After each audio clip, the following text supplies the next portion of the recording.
butt at your mom's. Please. I ain't ugly enough to be his mom. What you do, sis? You left me high and dry. Maybe if you stopped raising your hand in your mouth, you wouldn't look like Shamu or the South Side.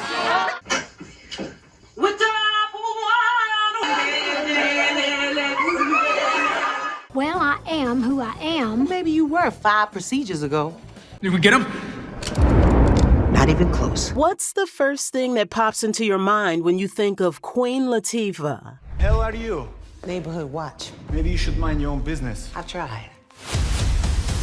Is it the fierce rap icon who told the boys to sit down with her anthem UNITY? Instinct leads me to another flow. Every time I hear a brother call a girl a bitch or a hoe. The award-winning actress who can flip from drama to comedy like it's nothing. Then why am I trying to move here to be with you? I'm kind of thirsty. Y'all want some soda?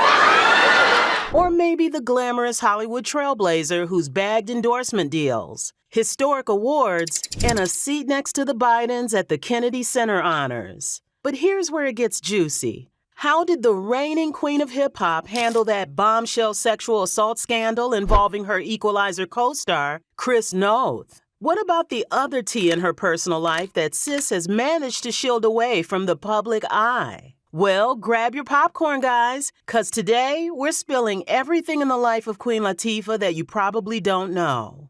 With accolades like a star on the Hollywood Walk of Fame. Ladies and gentlemen, we proudly welcome to the Walk of Fame, Queen Latifah. To being the first ever female rapper inducted into the Library of Congress. First of all, I wish I wasn't the first because hip-hop is so important. There were so many people who inspired me before this album came out, and so many forms of music that I was inspired by. And, you know, for anybody from Salt and Pepper to Boogie Down Productions to MC Lyte, you know, there's a whole bunch of rappers who even Slick Rick, Dougie Fresh, they gave you like so much flavor that it gave me, you know, in a way, the bravado to take the chance to talk about different things and infuse, you know, singing into my raps instead of just beats and rhymes, you know. So, I mean, you know, and fortunately I'm part of the Flavor Unit and the Native Tongue crew, so we try all different kinds of things, and I feel honored because it, you know, hip hop is a form of music that we created, not unlike jazz, not unlike rock and roll, not unlike the blues, and so it's important that we're recorded in history. Queen Latifah's reign is nothing short of legendary. But before we spill all the tea about her jaw-dropping achievements and the spicy drama that followed her crown, let's quickly rewind where it all began. Dana Elaine Owens, a.k.a. the one and only Queen Latifah. Latifah means delicate or kind in Arabic. She adopted it as a nickname when she was 8 years old, was born on March 18, 1970 in Newark, New Jersey. Growing up was good for me. I mean, especially the initial years of my life. You know, I had the model nuclear family, mother, father, brother, sister, dog. You know, life was good for us, and it wasn't a rich living, and it wasn't poor living. It was just like everything was okay. I had a lot of fun. I was a tomboy, so I was always outside playing, always. That was life for me, really. But being the product of a humble but hardworking family, life was never a walk in the park. Receiving good training from both parents from a young age, I'm definitely a product of my parents. My father comes from a family of 9 siblings, but his big sister was his best friend. So she would stick up for him. He was used to being around strong women, and I think he wanted to raise me as a strong young woman as well. So anything my brother could do, I could do. Camping, if it was any sport, if it was karate, if it was, you know, whatever it was, if it was shooting, because my father was a tactical officer and a Vietnam veteran. I wasn't separated boy, girl kind of thing. And that was part of the beginning of making me aware of my capabilities. My mother is the queen of me. Anything queenly about me is really from my mother.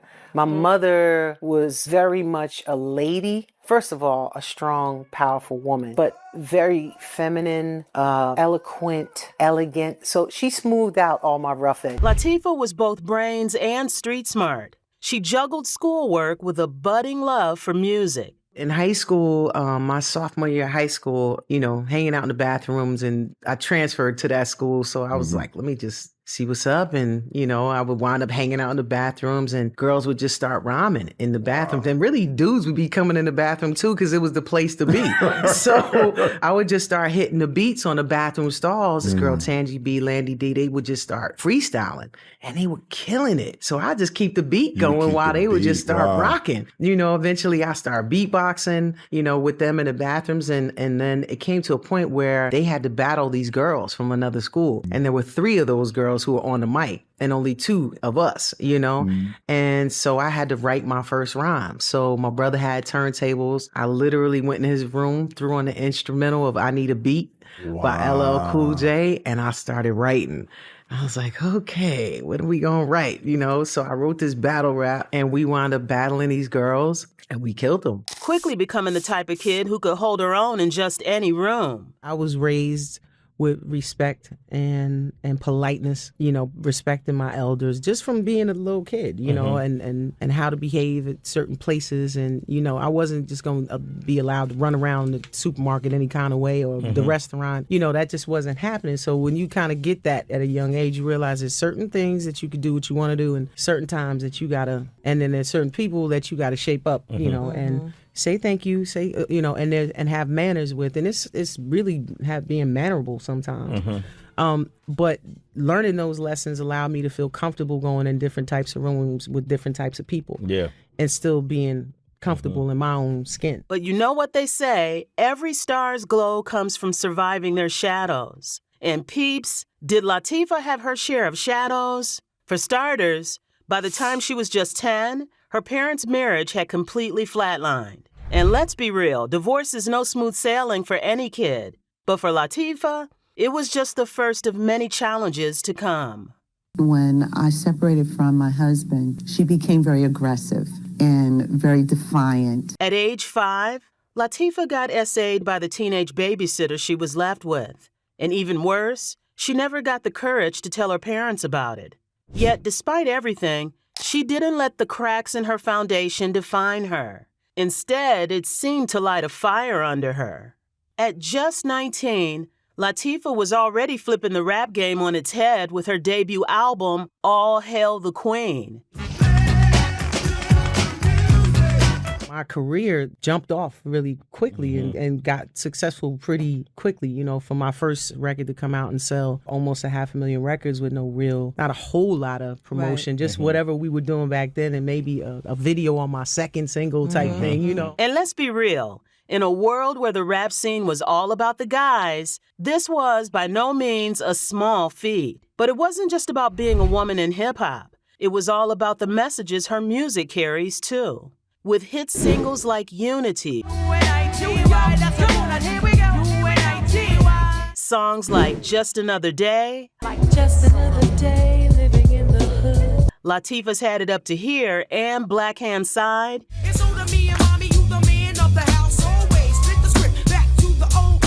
showcased her lyrical genius and her ability to mix raw storytelling with empowerment.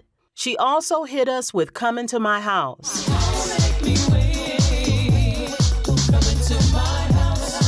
which brought a house music vibe to her catalog, and Nature of a Sister, proving she could do it all. The world didn't just fall for Latifah's sharp flow and her larger-than-life personality. They were in love with the awareness the song raised about violence against Black women. It doesn't matter what your race is, what your, where you come from, what language you speak. This is a problem for all of us, and it is not a new problem. 21 years ago, I wrote the song UNITY about disrespect and violence towards women.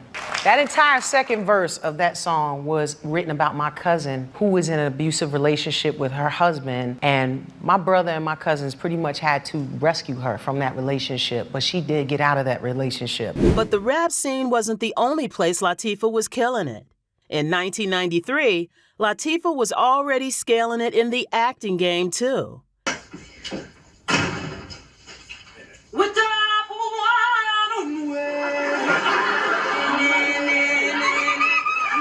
Sis featured in Living Single, and when I say she smashed it. Did you ever stop to think about what the world would be like without men?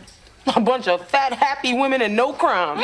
You know, it became the #1 show among blacks and black people and Latinos, and it was I'm in your house every week. It changed that star power. You know, it wasn't just Latifah from hip hop. I was now Khadijah, and people were coming up to me like, I named my daughter after you. Her name is Khadijah. And I'm like, my name is not Khadijah, but okay. And that's not all. Over the years, she is featured in movies like The Cookout. No soliciting.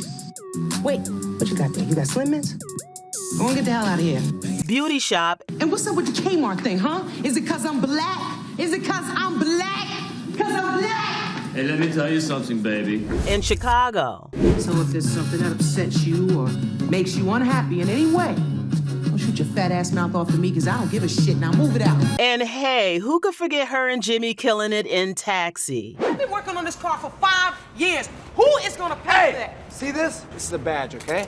That means you're not allowed to scream at me. 20 years ago, we were in a film together called Taxi. And We've never been the same. do you get stopped in the street? People tell me that's their favorite movie. That is, listen, I don't know how many languages Taxi is dubbed in, but everywhere I have gone in the world, somebody has seen Taxi. And I was like, yo, this, you know, I'm in Italy, but the Taxi. In addition to a rap and hip-hop career, Latifah is a talented jazz singer. Her albums, the Dana Owens album, Traveling Light, showcase her versatility as a vocalist. But while she was actually owning her career, Latifah's life was far from smooth sailing. Right when Latifah was blowing up with the fame from her third album, Black Rain, Seems it's been so long since you filled me with your charms. and her role in the series Living Single, Okay, it doesn't hurt that I carry a little tape recorder in my cleat. the universe threw her a major curveball. One night, Latifah and her then boyfriend and bodyguard Sean were in her BMW when they were ambushed by 2 armed men. The men were out for one thing: hijacking her car. Even though Latifah complied, trying to keep everything cool, things still took a dark turn when Sean got shot. I mean, can you imagine the fear? But Latifah wasn't about to let Sean lose his life. She kept it together and rushed him to the hospital. But here's where the real gut punch comes in.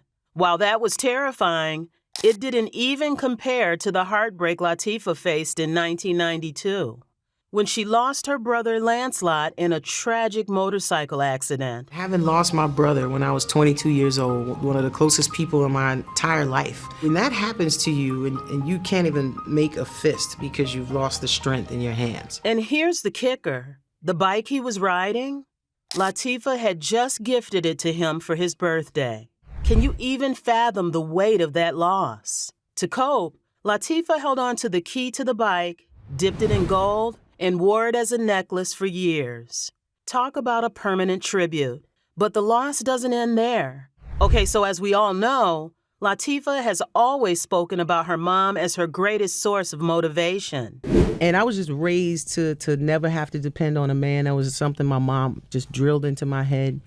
And so I knew I had to take care of my business at all times. And so my mother is my greatest inspiration, my best friend, the person who made me who I am today. She raised my brother and I as a single mom in a tough neighborhood in Newark, New Jersey. From the beginning, she was determined to give us a better life. She put herself through college, became an art teacher.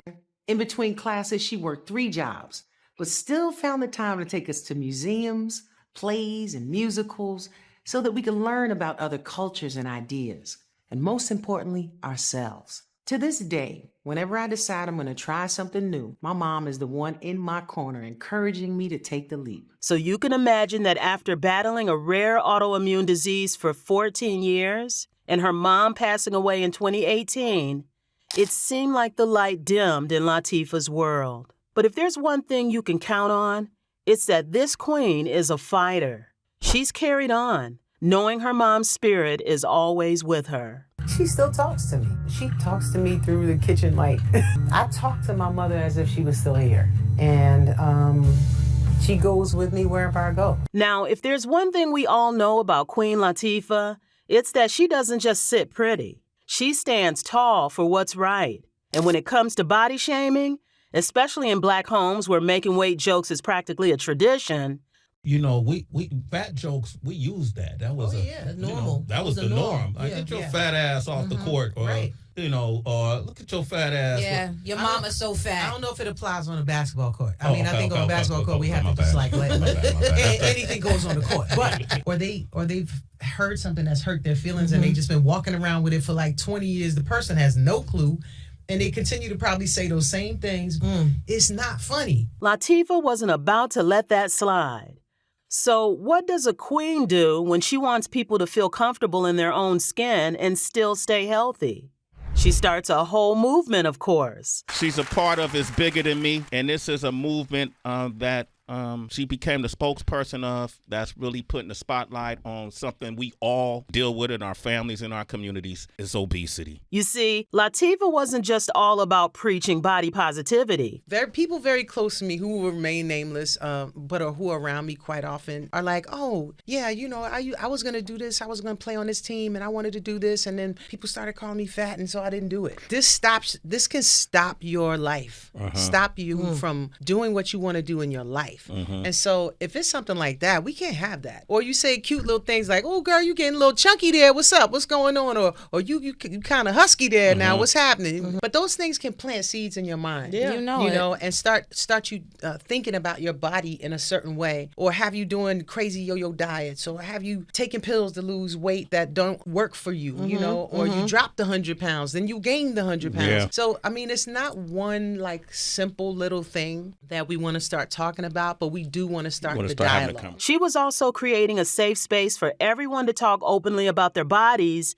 and how they really feel. Because that's what's important. Is really just creating a dialogue so we can, kind of move towards health and move towards just having a better way that we speak about this thing, and hopefully not have those kind of snide comments. But here's the kicker. She's especially passionate about obesity and the importance of staying healthy without feeling judged or shamed for your size. So I think when people think about obesity, they think, my 600-pound life, or right, you have to be 400, 500, 600 pounds. That is not the case. And obesity has to be tackled because, a lot of people are living with this. And what it is a very complex issue. You know what I mean? And so this is me teaming up with Norvo to just create a conversation about it, to take away the stigma, to take away the shame surrounding it, to unpack the whole thing, and really just allow people to voice their opinions about it. Talk about making royal moves. But hold up, because it doesn't stop there. When it comes to loving her own body, Latifah leads by example. And I mean, she's made it clear. She will not shrink herself, literally or figuratively, to fit anyone's narrow standards. I'm fortunate to have, as you know, people around me who've been around me since I was pretty much in high school. I feel for some people who don't have that support system. People saying, you don't have to do that for that. Nah, forget that. Like, look, one door closes, another one opens. That's what my mother would always say, and that's what me and Shah say whenever something happens. We just go to that one. And so, people would say those things, but clearly that's not for me. And there's a limit. I mean, as an actor, yes, you're going to, if this is what the role is, you may want to change your body for it. You may want to gain weight for it. You may want to lose weight. You may want to get muscular. I mean, we think about what Angela Bassett did with Tina Turner, that role. I mean, she went hard for that role. De Niro gained like 40 pounds or so to play Al Capone, I think in The Untouchables or whatever movie that was. So as an actor, you are allowed to do those kinds of things. But when it's something that has to happen quick and it's really unhealthy and it's just, if this is something you're doing in your regular life, that's not healthy. Over the years, there were rumors that she was pressured to lose weight, including when she starred in the hit TV series Living Single. Remember how we used to give fake names to the guys who would try to talk to us? I was Alexis. But you know our girl. She's never been one to bend to society's expectations. Despite all the pressure, she's stayed firm in her body-positive stance, making sure that no one could ever make her feel like she wasn't perfect just the way she is. But if you thought that was all the storm Queen Latifah had to weather in Hollywood, then you're in for a ride. Let's rewind to 2021 when the Equalizer set turned into the epicenter of a major scandal. Her co-star Chris Noth found himself in hot water after multiple women came forward with sexual assault allegations against him. And you know how fast Hollywood is when it comes to saving face. CBS didn't even blink. Noth was fired before the ink was even dry on the headlines. But child, all eyes were on Latifah. Because let's be real, what the Queen had to say about it was the real headline everyone wanted. Always the diplomatic diva, Latifah described the situation as delicate and dicey, saying it required a great deal of respect. Oh, and she made it clear she hoped justice would prevail. Just as expected, classy, right? Still, let's not kid ourselves. While CBS was busy distancing themselves from Noth, Latifah was probably way more focused on the real problem. How on earth were the producers going to rework the script to write Noth's character out? Because you know what they say, at the end of the day, the show must go on. You don't want these guys as your enemy. They don't want me as theirs. So, a young black woman trying to carve her space in the rap game during the late 80s? I use my pen as a weapon. Ain't no second guessing how I became a living legend. You already know the road wasn't paved with roses or even decent sidewalks. And while Queen Latifah has always carried herself like the true queen she is, Latifah has never been afraid to spill the tea on the sexism she faced on her way up. A dominated field, you're always going to deal with sexism, chauvinism, some type of way. And I mean, let's be real.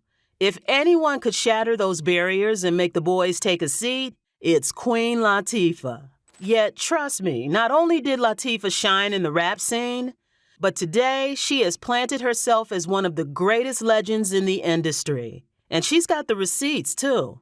Let's start with sis getting shoulder to shoulder with the president and his wife when she got honored with the Kennedy Center honor. She is queen, but she is mother with an A. I know y'all like, what? With an A? Yes, mother with an A. Okay. We thank you so much.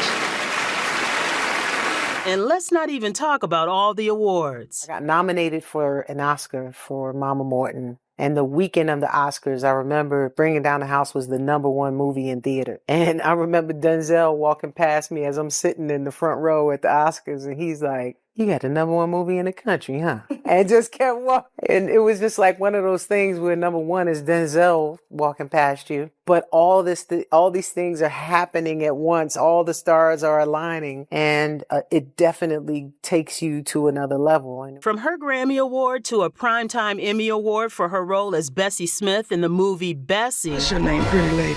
Bessie Smith. Under the vine, okay. Where's the good music, the good food, and the good liquor? A 2008 Golden Globe Award for Best Performance by an Actress in a Limited Series, and even a star on Hollywood's Walk of Fame.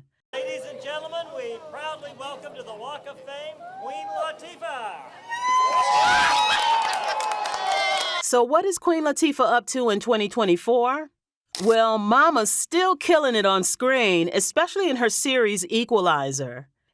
I don't know who you think you are, but this is my world. And in my world... It's been great because I'm close to everybody. I'm close to my family. It's just surreal almost. You know, we're shooting on the streets that I grew up on, places that are so close to my heart that is visceral when we shoot there. And it's great to be able to employ people from here, you know, to get this show up and running so that, you know, some of our local folks can work. And, what's this buzz about a Taxi sequel? Truth to the rumors that you guys are working on a sequel to Taxi. Do we have anything to tell anyone today? I mean, I'm ready when you are. Now, as for what she will be remembered for, it's really going out of her way to make a difference. Let's be real, Latifah has a jaw-dropping career in music, acting, and even her talk show. At what point in your career did you know that I have to do something to make sure I have longevity in my career and that I'm not stifled or pigeonholed where I'm only one-dimensional when there's so many things I have to offer? That was from the very beginning. But to be honest, amongst all that, her work behind the scenes is what really sticks. Whether she's hosting her own talk show, standing up for LGBTQ+ rights, or supporting causes like education and HIV/AIDS awareness, Queen Latifah keeps it real and gives back to the community. And let's not forget, from rap royalty to Hollywood queen, Latifah's legacy is untouchable. Okay, let's talk cash. With an estimated net worth of $70 million, Queen Latifah has built an empire almost as untouchable as her legacy. So whether it's for her fearlessness, confronting scandals, breaking barriers in hip-hop, or redefining beauty standards, Latifah has always done things her way. And to be honest, isn't that what we love about her?